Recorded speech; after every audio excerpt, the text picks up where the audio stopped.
আচ্ছা, এই কোশ্চেনটা জগন্নাথ বিশ্ববিদ্যালয়ে 2016 সালে আসছে এই ইউনিটে, মানে সায়েন্স ফ্যাকাল্টিতে আর কি। আচ্ছা দেখেন, এই কোশ্চেন একটা কনসেপ্ট থেকে আসছে। আমরা সংকরায়নের 5টা প্রকার পড়ি, SP, SP2, SP3, SP3D এবং SP3D2, এবং এই প্রত্যেকটা সংকরায়নের জন্য আপনার একটা বন্ধন কোণ এবং একটা আকৃতি মুখস্থ করেন।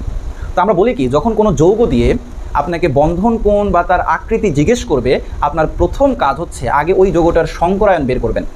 কারণ প্রত্যেকটা সংকরায়নের জন্য আমরা কি করি, একটা আকৃতি এবং একটা বন্ধন কোণ মুখস্থ করি। যেমন SP সংকরায়নের আপনার বন্ধন কোণ হচ্ছে 180 ডিগ্রি, আকৃতি হচ্ছে কি আপনার সরলরৈখিক।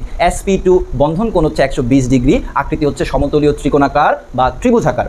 SP3 এর বন্ধন কোণ হচ্ছে 109.5 ডিগ্রি, যেটাকে আমরা আরও স্পেসিফিক করে বললে হবে 109 ডিগ্রি 28 মিনিট, এবং বন্ধন কোণ হচ্ছে আপনার চতুস্থলকীয় বা টেট্রাহেড্রাল।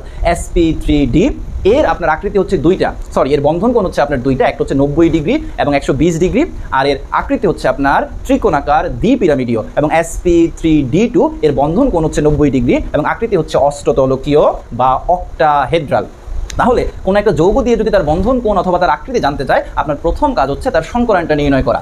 তো এখানে আপনাকে ফসফরাস পেন্টাক্লোরাইড PCl5 এর আকৃতি বা জ্যামিতিক আকৃতি কেমন সেটা জানতে চাইছে। তাহলে আমরা প্রথমে কি করব বলেন তো, PCl5 এর সংকরায়ন নির্ণয় করব, এবং সংকরায়ন নির্ণয় করার একটা সূত্র আছে, সেটা হচ্ছে আমি সূত্রটা বলি এবং সূত্রটা সরাসরি অ্যাপ্লাই করে আপনাকে দেখাই। দেখেন, প্রথম কাজ হচ্ছে আপনাকে যেই যৌগটা সংকরায়ন নির্ণয় করবে তার কেন্দ্রীয় পরমাণু কোনটা, সূত্রটা আপনি একটু খাতায় লিখে ফেলবেন। এখানে কেন্দ্রীয় পরমাণু হচ্ছে ফসফরাস। তাহলে সূত্রটা হচ্ছে কি, কেন্দ্রীয় পরমাণুর সর্বশেষ কক্ষপথের ইলেকট্রন সংখ্যা, কেন্দ্রীয় পরমাণুর সর্বশেষ কক্ষপথের ইলেকট্রন সংখ্যা, কেন্দ্রীয় পরমাণুকে ফসফরাস। তো আমরা যদি ফসফরাসের ইলেকট্রন বিন্যাস করি, ফসফরাস কত 15, তার মানে 1s2 2s2 2p6 3s2 3p3। তাহলে কেন্দ্রীয় পরমাণু ফসফরাস, তার সর্বশেষ কক্ষপথে কয়টা ইলেকট্রন আছে, 5টা ইলেকট্রন আছে, 3s2 3p3। তাহলে প্রথমে আমরা কি লিখবো, যে কেন্দ্রীয় পরমাণুর সর্বশেষ কক্ষপথের ইলেকট্রন সংখ্যা, তারপর হচ্ছে প্লাস, এটা হচ্ছে সূত্রের প্লাস। এরপর হচ্ছে একযোজী পরমাণুর সংখ্যা, মানে যেই পরমাণুটার যোজনী এক এমন কোনো পরমাণু কয়টা আছে। এখানে একযোজী পরমাণুকে ক্লোরিন কয়টা আছে, 5টা। হ্যাঁ, এমন যদি কখনো দেখেন যে কোনো যৌগের মধ্যে একযোজী পরমাণু নাই, তখন কি বসাবেন, 0 বসাবেন। তারপর হচ্ছে সূত্রের মাইনাস, চার্জ সংখ্যা, এটা একটা নিরপেক্ষ যৌগের চার্জ কত, 0 ডিভাইডেড বাই 2।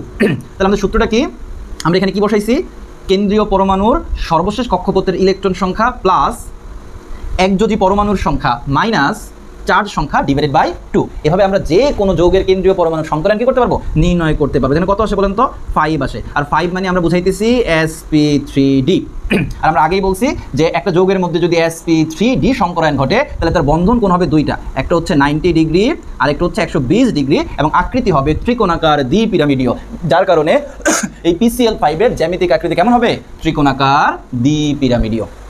তো আশা করি এই টাইপের কোশ্চেন, এটা একটা সোর্স, একটা কনসেপ্ট, আপনি এই যে আমি পুরো কনসেপ্টটা বললাম, এটা যদি আপনি মাথায় রাখেন, এখান থেকে খুব সম্ভাব্য সামনে যে পরীক্ষাগুলো ইনশাল্লাহ হবে, সেখানে একটা ইনশাল্লাহ কমন পাওয়ার সম্ভাবনা অনেক অনেক অনেক বেশি।